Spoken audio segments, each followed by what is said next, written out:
rise to say a few words about my good friend, Senator Jeff Bingaman. I think most of the people on his committee feel that he's a good friend. He's been a good friend and mentor to me here in the Senate in the years that I've been here, and then also when I arrived in the House.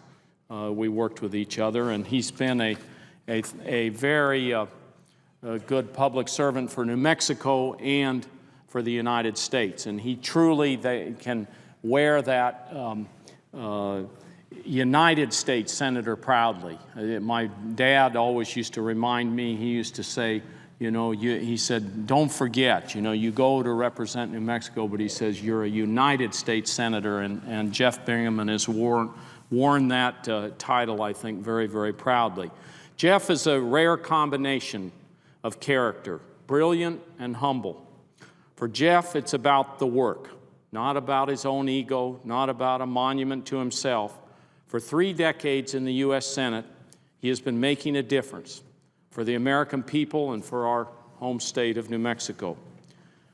Public service is a noble profession when it isn't swamped by money and when it isn't held hostage to partisanship. And Jeff is the best example I know of nobility in politics. By Washington standards, Jeff is a man of few words. And when he comes to this floor to speak, we listen. When I've frequently said when I'm back in New Mexico, I said, when I'm at my desk and Senator Bingaman rises on the floor and I see that he's speaking, I'll turn off the mute and I will listen to the television and I will listen to what he's saying. I'll stop what I'm doing because I know that he'll say something insightful, something worth knowing, something worth thinking about. When Jeff came to the Senate 30 years ago, this was a different place. There was a new president. There was a fierce battle of ideas, of ideology, of where the country needed to go. Principles did not matter any less then than they do now, but folks worked together. They clashed, but they also compromised. We all know what has happened since then. Washington has become more and more polarized, but time and again, Jeff Bingaman has been a voice of reason, of doing what is best for our country. Not grandstanding, just hard work, paying attention to details, getting problems solved, getting the job done. He is an inspiring role model. In his own quiet way, Jeff does something essential. He challenges us to think a little harder. Look further down the road. See how we can move our country forward, not just today, but far into the future. He doesn't look for the limelight.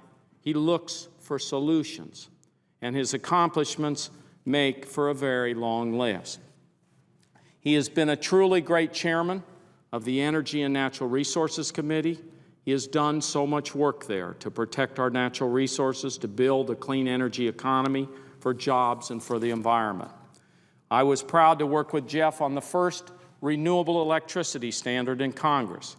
He led the Senate, passed I think 3 bills through the Senate, and I led in the House. And as always, I learned from his example, steady, focused, and reasonable. We will continue to carry the torch on renewable energy and clean energy standards in Congress, following in his footsteps. But today we can be proud that 30 states, including New Mexico, have enforceable renewable electricity standards. Together, these cover the large majority of the U.S. population. Jeff also shepherded the Energy Policy Act of 2005, the first comprehensive energy bill in 13 years, a do-it-all energy bill that covered renewables, nuclear, clean coal, and oil and gas. And 2 years later, he took the lead in energy independence and the Energy Independence and Security Act of 2007. That bill was an even more ambitious effort than 2005. As the National Journal reported, it was the most sweeping energy efficiency legislation ever put into law. On both these bills, Jeff worked in a commendable bipartisan fashion with Senator Domenici, a longtime Republican from our home state of New Mexico. He also achieved these compromise bills with a Republican House in 2005, a Democratic House in 2007, and both were signed into law by a Republican President, George W. Bush. Jeff mentioned earlier the Public Lands Package of 2009. This was another great achievement.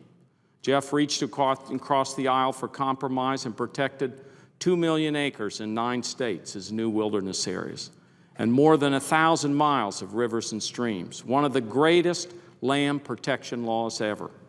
And it will benefit generations to come, and it is part of the legacy of Jeff Bingaman. We are spending time these days debating the failings of the Senate, the gridlock, the partisanship. In contrast, Jeff's committee has been the leading light of cooperation and compromise. When other committees lost their bipartisan way, the Energy Committee kept steady. I believe the standard he set will shape future energy policy and natural resources policy in the years to come. I hope it guides us into the next year. When this body has looked for answers, so often it has turned to Jeff Bingaman. No surprise that he was one of the Gang of Six to negotiate health care reform. When real solutions are on the agenda, Jeff will have a seat at the table.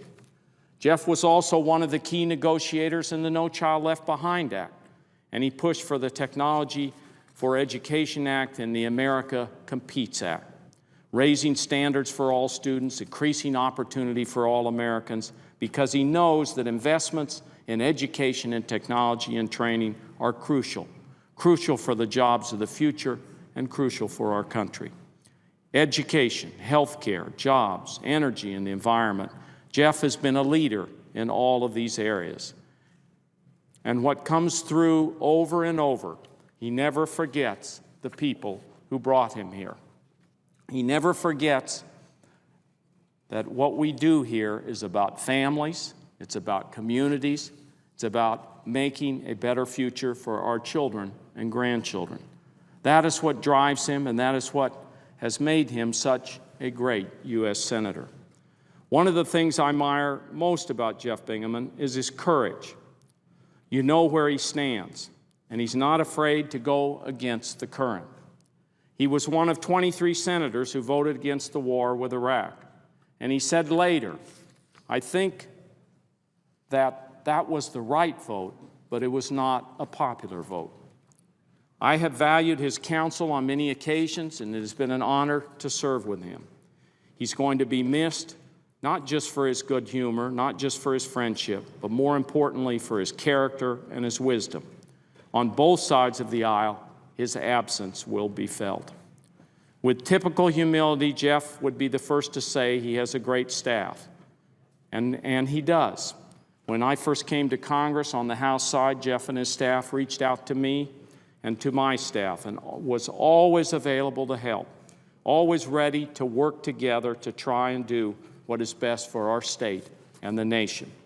And finally, I know Jeff would also say he could not have accomplished so much without the support of his amazing, hardworking wife, Ann Bingaman, and he mentioned also his son John, I think, earlier here today, and his new wife.